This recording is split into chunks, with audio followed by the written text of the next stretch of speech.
कहाँ छुपी हैं शक्तियाँ। एक बार देवताओं में चर्चा हो रही थी। चर्चा का विषय था मनुष्य की हर मनोकामनाओं को पूरा करने वाली गुप्त चमत्कारी शक्तियों को कहाँ छुपाया जाए। सभी देवताओं में इस पर बहुत वाद विवाद हुआ। एक देवता ने अपना मत रखा और कहा कि इसे हम एक जंगल की गुफा में रख देते हैं। दूसरे देवता ने उसे टोकते हुए कहा, नहीं नहीं, हम इसे पर्वत की चोटी पर छिपा देंगे। उस देवता की बात ठीक पूरी भी नहीं हुई थी कि कोई कहने लगा, न तो हम इसे कहीं गुफा में छिपाएंगे और न ही इसे पर्वत की चोटी पर, हम इसे समुद्र की गहराइयों में छिपा देते हैं, यही स्थान इसके लिए सबसे उपयुक्त रहेगा। सबकी राय खत्म हो जाने के बाद एक बुद्धिमान देवता ने कहा, क्यों न हम मानव की चमत्कारिक शक्तियों को मानव मन की गहराइयों में छिपा दें।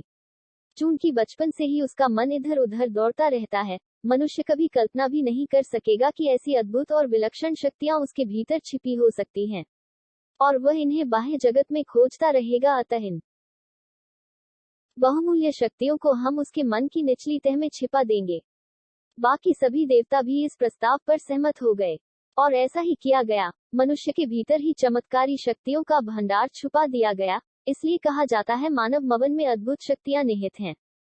दोस्तों, इस कहानी का सार यह है कि मानव मन असीम ऊर्जा का कोश है। इंसान जो भी चाहे वो हासिल कर सकता है। मनुष्य के लिए कुछ भी असाध्य नहीं है।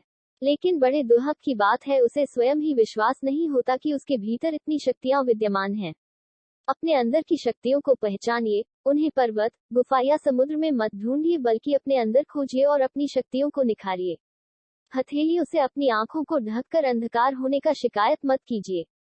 आंखें खोलिए, अपने भीतर झांकिए और अपनी अपार शक्तियों का प्रयोग कर अपना हर एक सपना पूरा कर डालिए।